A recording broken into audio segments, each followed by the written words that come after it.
versus the person next to you, who's the bodybuilder, is DNA.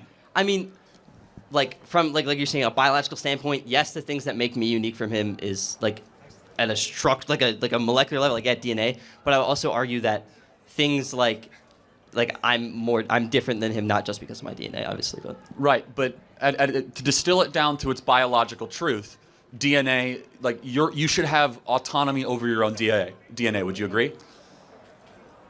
over your own DNA, I wouldn't go that far. Well, I mean, what is the abortion argument? My body, my choice. Yes. Otherwise said, my DNA, my choice. I wouldn't, but like when DNA. So Charlie Kirk is back here at the school, and in this one, he educates this young man on why terminating a pregnancy is wrong. A lot of these people, especially these younger people, are really misguided when it comes to this topic. So that's why it's good Charlie Kirk is talking to these people, putting these videos out, getting their message across. Let's see how Charlie Kirk does on this debate about abortion. Not something that our country would be founded on. I think, respectful disagreement. But in terms of abortion, the one thing, shout out Dean Withers, I guess, but the one thing that caught my eye was our women with IUDs murderers debate. So can you just give a refresh and just explain if you think women with IUDs are or not murderers? Because I actually debated this with Dean. No, I mean, it prevents conception. Yes, but it's no different than a condom or different than birth control. But his argument was that, and I'm almost 100% sure you agreed with this, is that when conception happens, a unique human life is created when an IUD prevents a unique human life. It prevents the attachment to the uterine wall. Yes, but when it's already a zygote, which is you would consider a unique human life, yes? Correct, yes. So then you're saying effectively that the IUD is, by your definition, if you believe life begins... That's not the way an IUD works. I don't want to spend too much time on this, but yeah. it prevents fertilization. Yes, okay. So turning off of that, in terms of a conservative worldview, I want to talk about how, specifically when you think of Roe v. Wade being overturned, the right to privacy, that kind of stuff, when that's a precedent that's been used for other cases, things like gay marriage, like Obergefell versus Hodges, if I'm remembering correctly, things like the right for gay marriage specifically, I think is it's a slippery slope, because when you overturn a case that relies on that right for privacy, you can start unraveling things that, I would consider marrying whoever you want to, regardless of your political affiliation, whether you believe in gay marriage or not. That's included in your amendments. That should the right to do what you want. Isn't the Conservative Party all about freedom of choice, at a baseline view? There's a lot there. We believe in liberty, not license, so we believe you should be able to do things that elevate humanity and elevate your society, not license. For example, we don't believe you should be able to marry a 12-year-old. Yeah, logically. But that's freedom, isn't it? No, it's not, because that's license. Yes. So you must have the distinction, the philosophical maturity to know liberty versus licentiousness. Okay. Does that make sense? Yes. And then one thing I want to turn, because is so if you were to ask the entirety of America, if you're American women specifically, because they get abortions, if you were to ask every American woman, including states with abortion access, like Illinois, or something like a southern state which doesn't have it, would you say that they have more rights and more freedom of choice, bodily autonomy, than they did before Roe v. Wade was overturned? Of course, states that outlaw abortion, of course, have more rights. You know why? Because women that are in the womb aren't being murdered, and they have the right to life. That's where your view would come in, and that's no, hold on. Let's think about this. Yeah. Is life a right? Do you have a right to life once you exist? Yes, but then the argument is, well, you when said does yes. life begin? Well, no. So then answer me the question. When I believe life begins at, not just what I believe, what science reflects.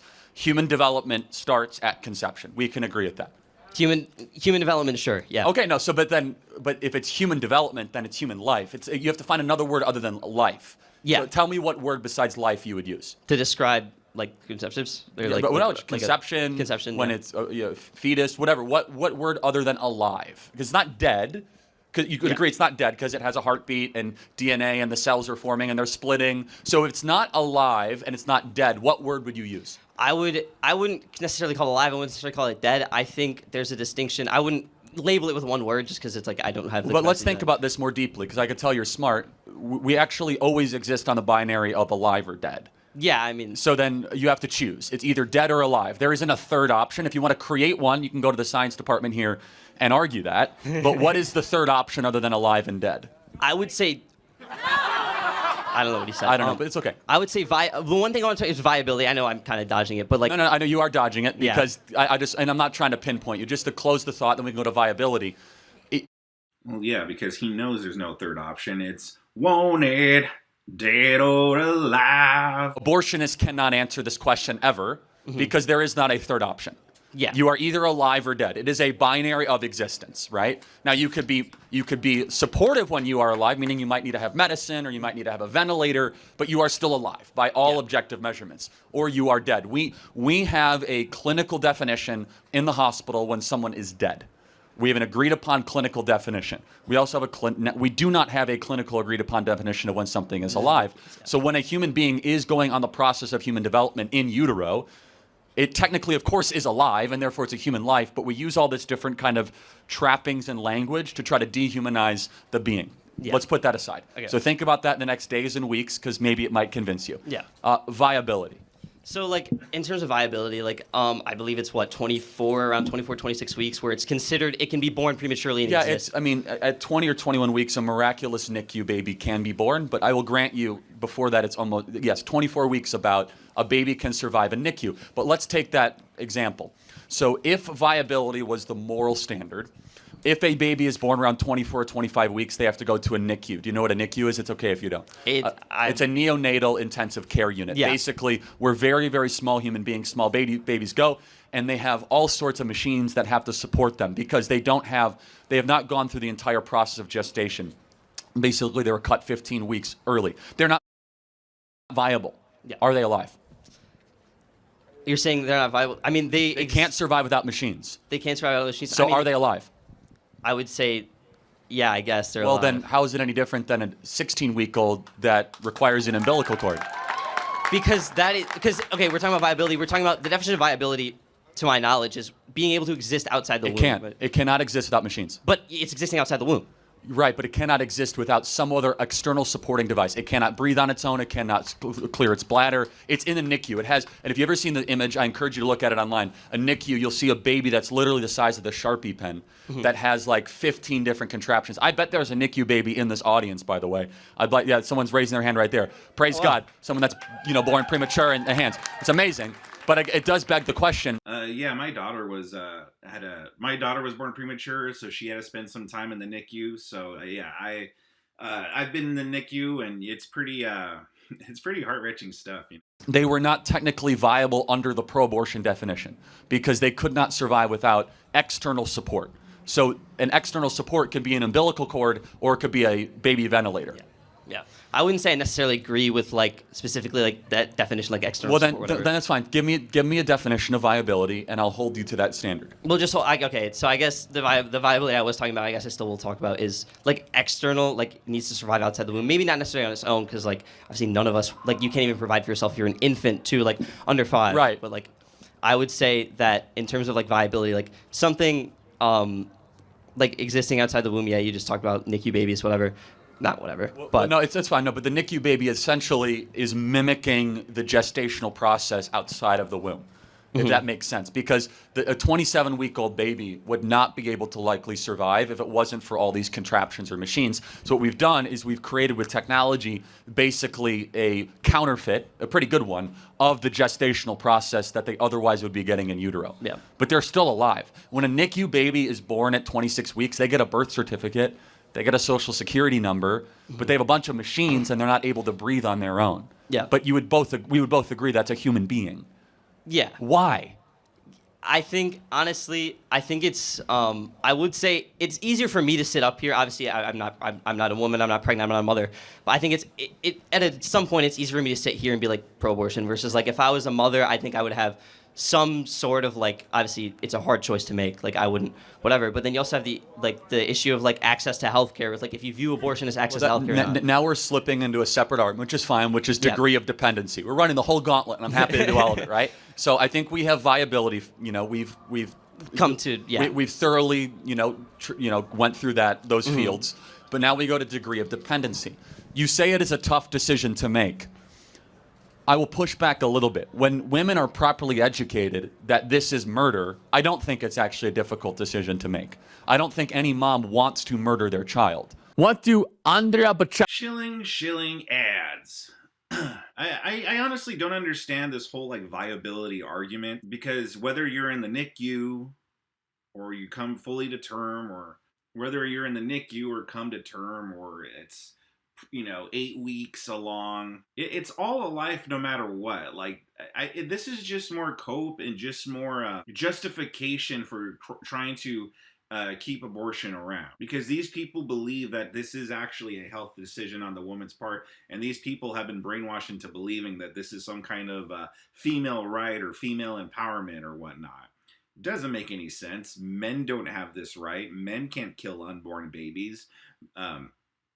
Hey, yes, we could walk away from our responsibilities as a father, but it's not looked favorably upon in society.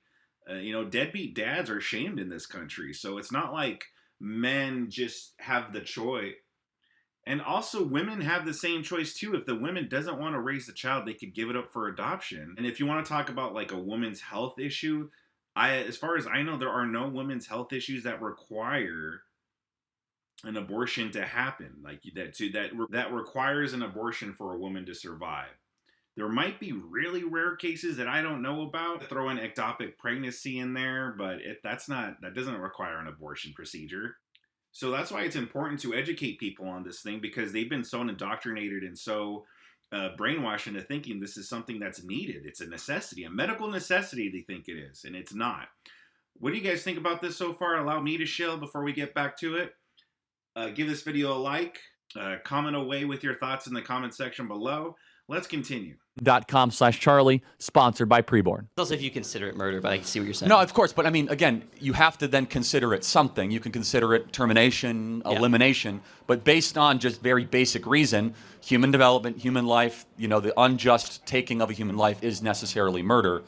And so, but then, let me just, complete the point.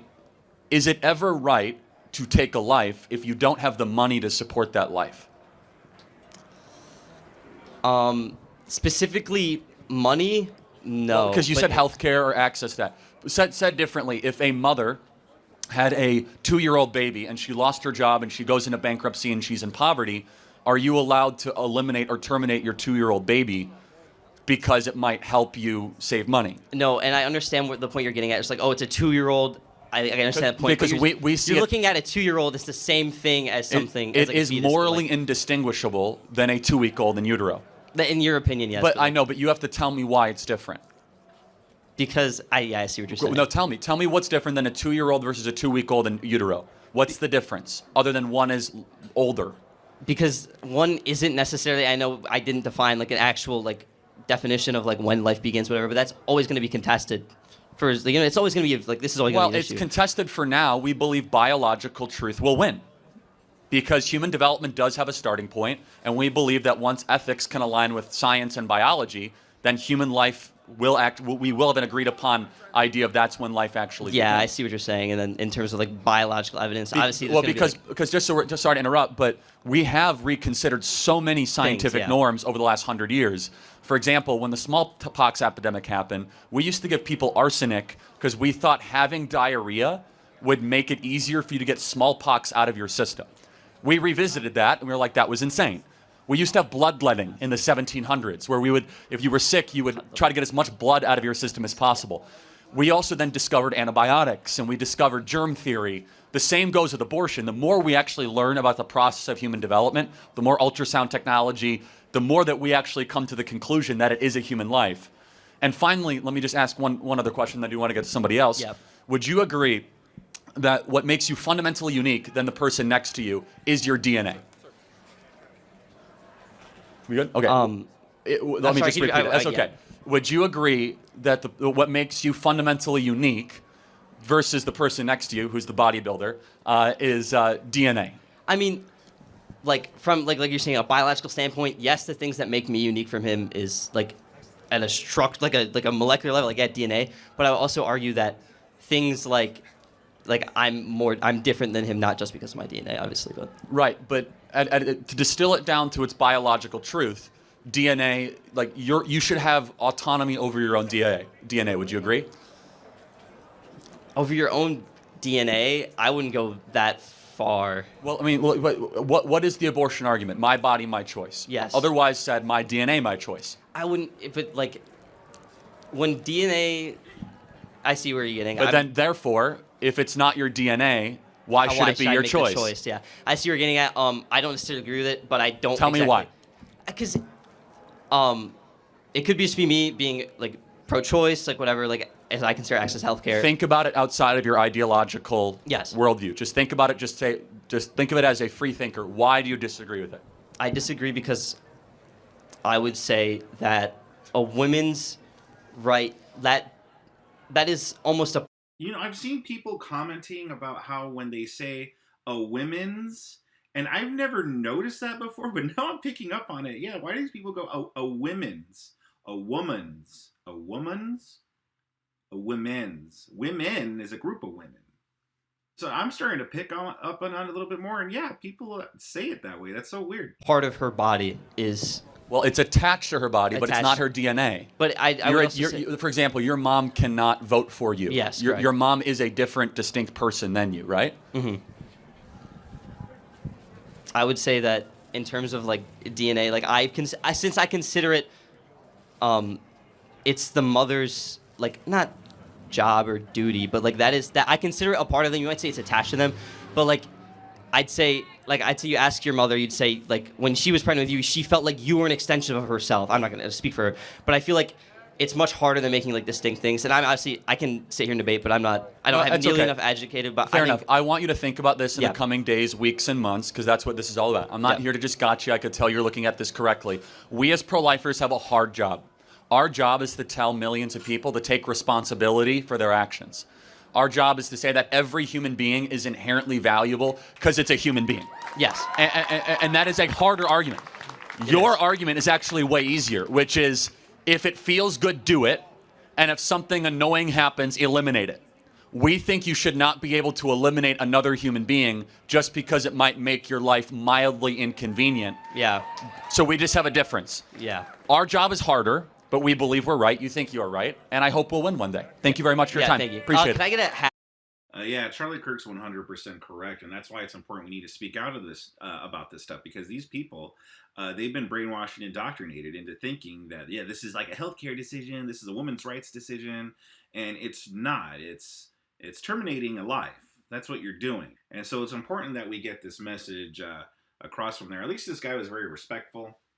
Hopefully he does more reading on this subject, maybe. So good for him. What do you think about how this went down, though? Leave a comment in the comment section below. Give this video a like if you liked it. And if you really liked it, then consider subscribing to my channel. I got much more Charlie Kirk stuff. I got much more debate stuff, culture war stuff, politics, religion. I got all that for you to binge on and enjoy.